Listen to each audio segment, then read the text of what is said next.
Assalamu alaikum students. Ninth class, welcome back.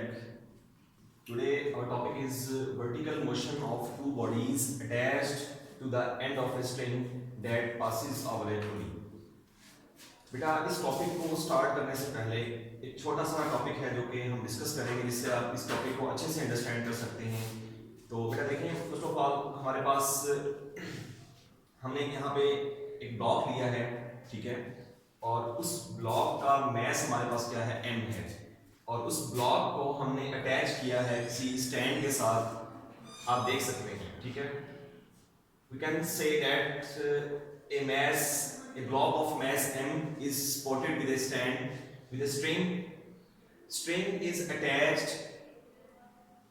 One end of the string is fixed from with the stand and the other end of the string is attached with a block of mass m.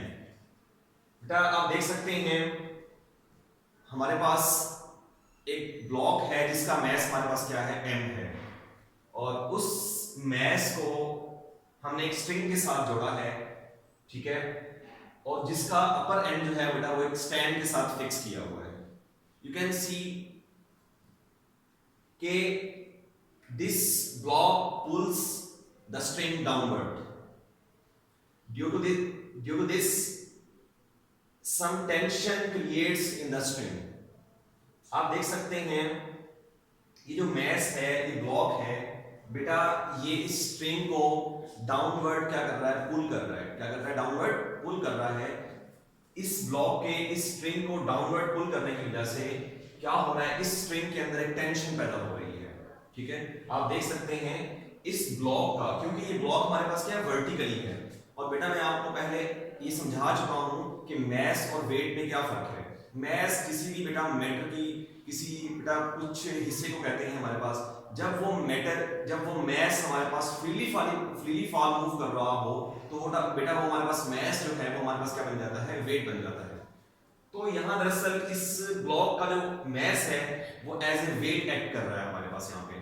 तो इस block का जो हमारे पास wait है, इस wait की वजह से बेटा क्या वजह है जो इस स्ट्रिंग के अंदर टेंशन क्रिएट कर रहा है, वो हमारे पास क्या है, इस ब्लॉक का वेट है। हम कह सकते हैं this weight pulls the string downward, ठीक है, that causes the tension in the string. हम कह सकते हैं ये जो वेट है इस स्ट्रिंग के अंदर क्या पैदा कर रहा है बेटा, एक इसको पुल कर रहा है डाउनवर्ड, जिसकी वजह से क्या हो रहा है, स्ट्रिंग के अंदर एक टेंशन पैदा हो रही है। जब बेटा ये मैस क्या करेगा, इसका जो बेटा वेट है वो डाउनवर्ड है, ये बेटा हमेशा इससे आजाद होना चाहता है, जिसकी वजह से इस स्ट्रिंग के ऊपर क्या है, टेंशन क्रिएट हो रही है। अब बेटा इस टेंशन का और इस वेट का आपस में ताल्लुक क्या है, ठीक है। अगर हम कहते हैं if the block of mass m is at rest, ठीक है, then weight of the block, ठीक है, must be balanced with the tension that is acting upward in the string. So we can say that weight of the block acting downward must be equal but opposite to the tension that is acting upward in the string. क्या मतलब है इसका बेटा, हम कह सकते हैं यहाँ टेंशन और वेट के दरमियान क्या ताल्लुक है बेटा। अगर ये बॉडी रेस्ट में है तो इस ब्लॉक पर जो इस ब्लॉक का जो वेट है जो क्या है बेटा हमारे पास यहाँ पे वर्टिकली डाउनवर्ड है, जो हमारे पास क्या है, डाउनवर्ड है, वो हमेशा क्या होगा, इस टेंशन के क्या होगा, equal but opposite in the direction होगा। आप देख सकते हैं इस स्ट्रिंग में ये जो टेंशन पैदा हुई है किसकी वजह से पैदा हुई है, इस वेट की वजह से पैदा हुई है। और कितनी टेंशन पैदा हुई है, जितना इस ब्लॉक का हमारे पास वेट है वो वेट कितना हमारे पास W है। तो हम कह सकते हैं इस फिगर का रिजल्ट क्या था, बताने का मकसद क्या था बेटा, जब भी कोई ऑब्जेक्ट किसी स्ट्रिंग के साथ अटैच हो, ठीक है, और बेटा वो वर्टिकली फ्रीली फॉल हो और वो रेस्ट में हो, तो हम कह सकते हैं उस ब्लॉक का जो वेट है दैट इज वर्टिकली डाउनवर्ड, ठीक है, वो always must be equal but opposite in the direction of the tension that is vertically upward in the string. अब बेटा इस टेंशन और इस वेट का जो रिलेशन मैंने आपको समझाया है, आपने इसको देख लिया होगा कि जब किसी भी मैस को ब्लॉक को आप फ्रीली फॉल इस तरह अटैच करते हैं किसी स्ट्रिंग के साथ, तो बेटा वो उस स्ट्रिंग के अंदर क्या पैदा करता है, एक टेंशन पैदा करता है, और वो टेंशन पैदा करने का जिम्मेदार कौन होता है, that is the wait of the block. अब बेटा इस सारे स्कीम को, इस सारे कंसेप्ट को हमने यहाँ यूज करना है। तो बेटा आइए अपने हमारे असल टॉपिक की तरफ चलते हैं। हमारा टॉपिक क्या है इसका, वर्टिकल मोशन, क्योंकि यहाँ ऑब्जेक्ट जो है वो वर्टिकली मूव करेंगे। वर्टिकल बेटा, हॉरिजॉन्टल हमारे पास जो होता है वो ऑब्जेक्ट इस तरह होते हैं, यहाँ जो हमारे ऑब्जेक्ट है वो वर्टिकली है। आप देख सकते हैं हमारे ऑब्जेक्ट के यहाँ पे वर्टिकली है। तो क्या है, vertical motion of two bodies. Two bodies कौन कौन से हमारे पास, एक बॉडी ए है, एक बॉडी हमारे पास क्या है, बी है, और वो दो बॉडीज जो हैं attached to the end of a string. उन दो बॉडीज को हमने स्ट्रिंग, ये जो स्ट्रिंग है हमारे पास, इसके एंड्स पे अटैच किया हुआ है, और वो जो स्ट्रिंग है वो कहां से गुजर रही है, दैट पासिस ओवर ए पुली। पुली के बारे में आप जानते हैं बेटा, पुली एक ऐसी बेटा मशीन है जो बेटा ऑब्जेक्ट को फ्रीली फॉल मूव करवाती है, ठीक है। और उन्होंने एक चीज बता दी है यहाँ पे, देखें जो पुली है वो क्या है, फ्रिक्शनलेस है, उसमें कोई फ्रिक्शन नहीं है, मींस बिल्कुल स्मूथ है, बिल्कुल स्मूथ है, मींस कि उसमें कोई रुकावट नहीं है। ऐसा नहीं है कि वो पुली बेटा इस तरह है हमारे पास, बिल्कुल ऐसा नहीं है, कोई इस तरह है, इस तरह, ऐसा कुछ भी नहीं है, उसमें कोई फ्रिक्शन नहीं है हमारे पास, ठीक है बेटा। तो ये आपने देख लिया। दोबारा मैं बता दूं हमने यहाँ पे क्या किया है, हमने एक पुली के ऊपर एक स्ट्रिंग को गुजारा है, और उस स्ट्रिंग के जो दो एंड्स हैं उन पर हमने क्या अटैच किए हैं, दो मैस अटैच किए हैं। और हमारा मकसद क्या है, यहाँ हम चेक करना चाहते हैं कि उस स्ट्रिंग के ऊपर टेंशन कितनी आई है बेटा उसके दोनों तरफ, और हम देखेंगे कि जो पुली है बेटा वो किस तरफ मूव करती है, वो सारा हम यहाँ पे मैथमेटिकली यहाँ पे प्रूव करेंगे। तो बेटा थोड़ा सा मैं एक्सप्लेनेशन करता चलूं। यहाँ पे हमारे पास एक बेटा फ्रिक्शनलेस पुली है, इसे पुली कहते हैं बेटा, ये जो मैं बता रहा हूँ ये वाला बेटा, ये पुली है हमारे पास, ये बॉल है, ठीक है। अब इस पुली के ऊपर एक स्ट्रिंग है, और उस स्ट्रिंग के दोनों एंड्स पर हमने दो मैस अटैच किए हैं, दो बॉडीज अटैच किए हैं। एक बॉडी है जिसको हमने ए का नाम दिया है, एक बॉडी को हमने बी का नाम दिया है। ए का मैस कितना है हमारे पास, m1 है, और इसका मैस हमारे पास कितना है बेटा, इस बॉडी का मैस हमारे पास m2 मैस है हमारे पास, ठीक है। अब बेटा आप जानते हैं, अब ये जो ऑब्जेक्ट है, हमने यहां जो ऑब्जेक्ट ए लिया है, जो बॉडी हमारे पास ए है, वो आप देख के आपको समझ आ रही है, ये क्या है थोड़ा सा बेटा बी की निस्बत क्या है, हैवी ऑब्जेक्ट है। मींस कि हम कह सकते हैं जो हमने ए बॉडी लिया है इसका मैस क्या है, ज्यादा है, और बी बॉडी का मैस क्या हमारे पास कम है। बेटा we can write as mass of m1 mass is greater than m2, greater than m2।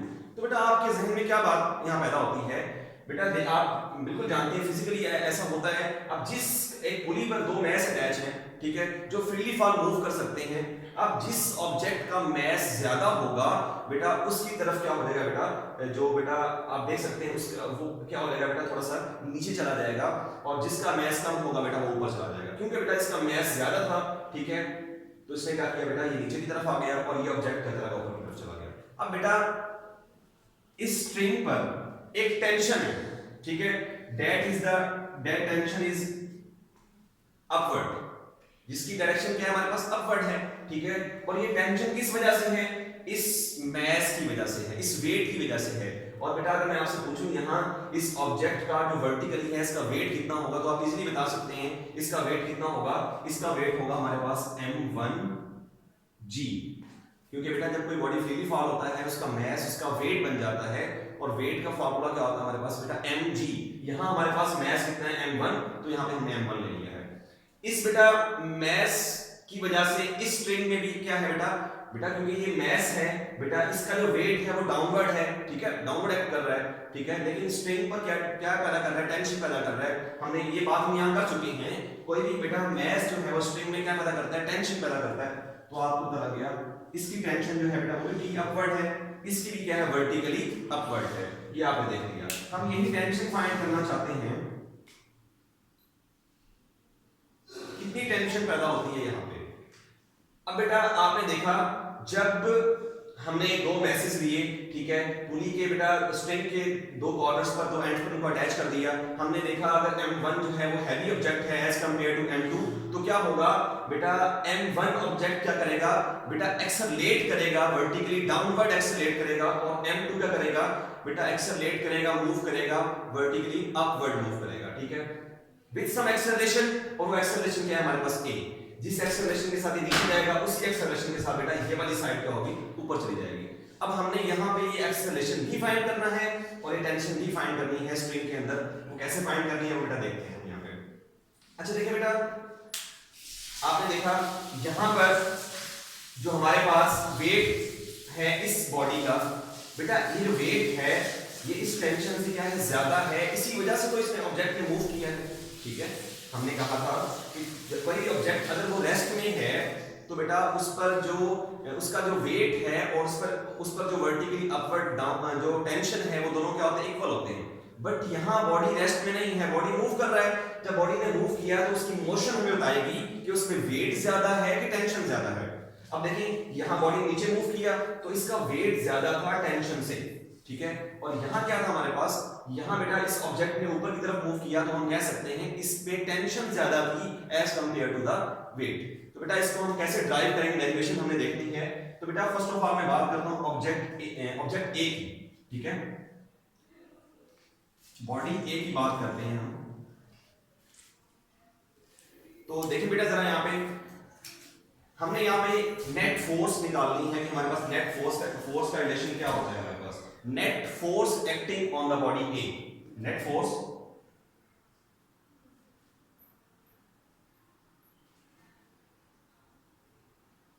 Acting on a body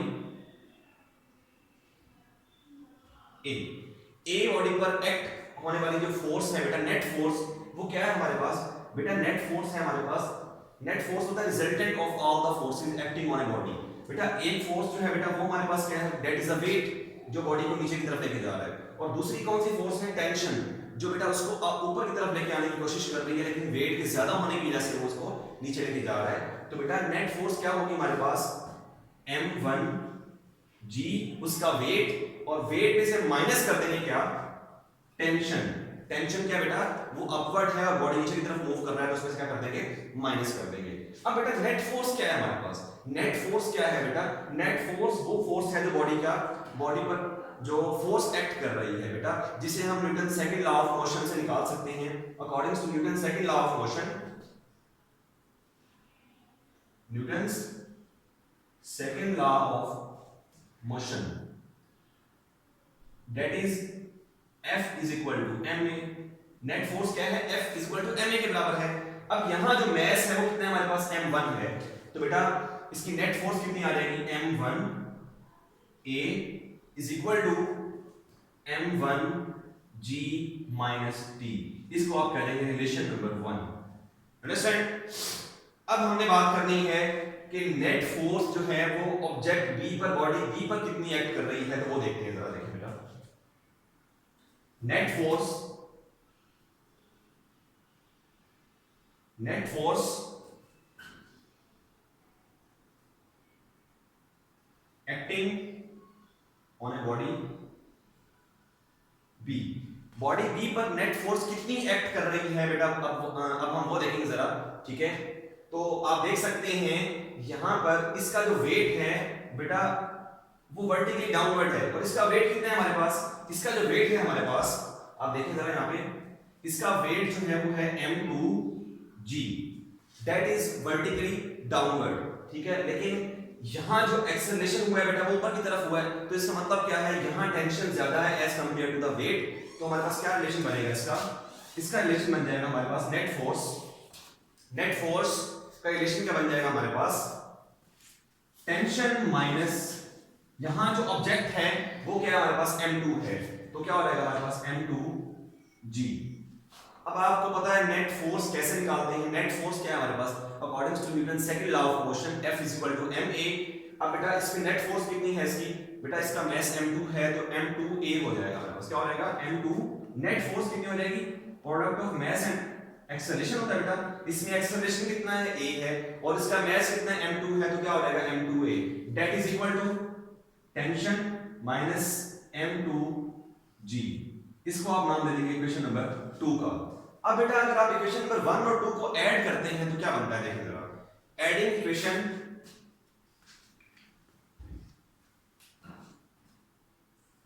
ads या एडिंग इक्वेशंस 1 प्लस 2, 1 और 2 को ऐड करते हैं तो देखिए जरा क्या बनता है। यहाँ पे आपने इसको जरा ध्यान से देखना है बेटा, लेफ्ट साइड लेफ्ट में ऐड होगी, राइट वाली साइड राइट में ऐड होगी, तो हमारे पास क्या बन जाएगा, देखें m1a, ये वाला बेटा, इसमें क्या ऐड हो गया m2a that is m1g minus t, m1g minus t plus t minus m2g। बेटा माइनस प्लस ये कैंसिल हो गया, ठीक है। अब आप देख सकते हैं यहां क्या चीज कॉमन है, यहां बेटा a कॉमन है, वहां g कॉमन है। आप अगर आप गौर से देखें, क्योंकि बेटा यहां पे हमारे पास जो m1 और m2 के डिफरेंट है बेटा, तो जाहिर सी बात है g और एक्सेलरेशन क्या है, सेम है, तो वो कॉमन ले सकते हैं यहां पे। तो यहां अगर मैं a कॉमन लेता हूं क्या बच जाएगा बेटा, m1 प्लस m2 एंड यहां क्या चीज कॉमन है, यहां g कॉमन है, तो क्या आ जाएगा m1 माइनस m2। अब बेटा अगर आप गौर से देखें, हम क्या फाइंड करना चाहते हैं, हमारा मकसद था कि यहां पर ऑब्जेक्ट ने जो मूव किया है, किस एक्सेलरेशन से मूव किया है, वो एक्सेलरेशन निकालना चाहते हैं और स्ट्रिंग के अंदर पैदा होने वाली टेंशन को हम निकालना चाहते हैं। तो यहां जो एक्सेलरेशन है वो हमारे पास क्या आ गया बेटा, ये चीज क्या हो रही है, इसके साथ मल्टीप्लाई हो रही है। हमें एक्सेलरेशन चाहिए तो इसको हम राइट की तरफ ले जाएंगे तो क्या हो जाएगा, हमारा जाके डिवाइड हो जाएगा, तो हमारे पास रिलेशन बन जाएगा m1 माइनस m2 और ये साथ में जीटा आ गया बेटा, और ये चीज क्या हो रही है, यहाँ पे डिवाइड हो जाएगी m1 प्लस m2, ये चीज बेटा। ये था बेटा हमारे पास एक्सेलरेशन जो यहां पैदा हुआ, जिस एक्सेलरेशन के साथ इस ऑब्जेक्ट ने डाउनवर्ड और इस ऑब्जेक्ट ने अपवर्ड मूव किया है, that is the acceleration, that is the required acceleration. अब बेटा हम निकालना चाहते हैं टेंशन। टेंशन कैसे निकालनी है बेटा,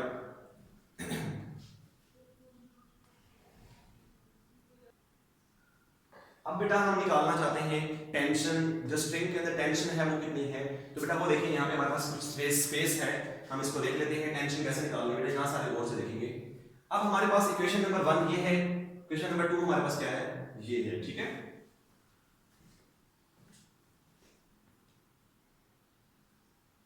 अब बेटा हमने इस इक्वेशन को डिवाइड करना है इक्वेशन नंबर 2 पे, तो हम लिख सकते हैं डिवाइडिंग इक्वेशन 2 बाय 1। तो जब डिवाइड करेंगे तो जाहिर सी बात है बेटा, इस इक्वेशन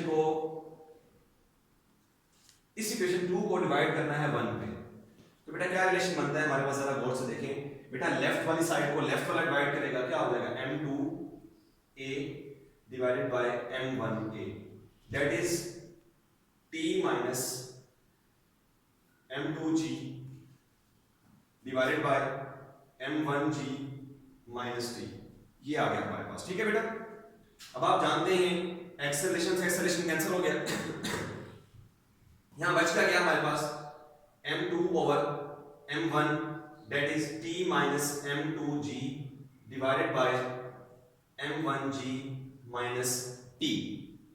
बेटा इनको क्रॉस मल्टीप्लिकेशन कर दें इनकी, तो आप जानते हैं m2 जो है वो इन दोनों के साथ मल्टीप्लाई होगा, तो क्या बन जाएगा, हम लिख सकते हैं इसको बेटा m1 m2g minus m2t that is m1t और m1 m2g। अब बेटा आपने इस m2t को उस तरफ ले जाना है, टेंशन जहां जहां आप नजर आ रहा है टेंशन t, इनको आपने अलग कर देना है और बाकी रिलेशन को आपने अलग कर देना है। तो आप देख सकते हैं यहाँ पे m1 m2g, ये वाला m1 m2g इस तरफ आके क्या हो जाएगा, प्लस हो जाएगा m1 m2g equals to m1t plus m2t। अब आप बेटा देख सकते हैं दोनों क्या है, सेम है, ये भी m1 m2g, ये भी हमारे पास क्या m1 m2g, तो मैं क्या लिख सकता हूं इसको 2 times m1 m2g equals to, इसमें क्या चीज कॉमन है, टेंशन कॉमन है बेटा, क्योंकि इसमें मास m1 और m2 क्या है, डिफरेंट है हमारे पास, तो यहां अगर मैं टेंशन कॉमन लेता हूं तो क्या आ जाएगा m1 प्लस m2 आ जाएगा। टेंशन इन द स्ट्रिंग क्या आ गया हमारे पास, ये आ गया। तो बेटा इजीली यहां से हम टेंशन p की वैल्यू निकाल सकते हैं, जरा देखिए कैसे निकाल सकते हैं बेटा। अगर आप इस तरह करें, इस टेंशन की वैल्यू को यहीं पे रहने दें और जो m1 प्लस m2 है इसको इस तरफ ले आए, वहां मल्टीप्लाई हो रहा है, यहां पर क्या हो जाएगा, डिवाइड हो जाएगा, then we can write as 2 into m1 m2 g divided by m1 plus m2, that is the tension in the string, ठीक है, जो किस वजह से पैदा हुई है मैंने यहां बताया था आपको, ये पैदा होती है उस स्ट्रिंग पर जो बेटा वेट उसमें जो टेंशन क्रिएट करता है, वो टेंशन कैसे आती है बेटा, जब वेट जो है वर्टिकली डाउनवर्ड होता है तो पुल करता है, किसको, स्ट्रिंग को पुल्स कर रहा होता है डाउनवर्ड, जिसकी वजह से वो ऑब्जेक्ट जो होता है उसका वेट जो है वो बेटा स्ट्रिंग के अंदर एक टेंशन पैदा कर देता है। उस टेंशन की जो वैल्यू है बेटा वो हम इस रिलेशन से निकाल सकते हैं, वो बेटा हमने निकाल ली है। तो आपने देख लिया किस तरह हमने इसको ड्राइव किया, हमने बेटा देखा कि हमारे पास दो ऑब्जेक्ट्स थे, हमने उसको एक पुली पर इस तरह एडजस्ट किया था कि वो फ्रिक्शनलेस पुली थी, और हमने इसमें जो मोशन हुई उस मोशन में जो एक्सेलरेशन था और उस स्ट्रिंग में पैदा होने वाली टेंशन, दोनों को हमने यहाँ पे ड्राइव कर लिया। बेटा इसको आपने अच्छे तरीके से करना है, इंशाल्लाह नेक्स्ट लेक्चर में हम मिलेंगे, उसमें भी हमने टेंशन के बारे में ही डिस्कस करना है, तो आपने इस टॉपिक को अच्छे से रिवाइज करना है। ओके बेटा, अल्लाह हाफिज़।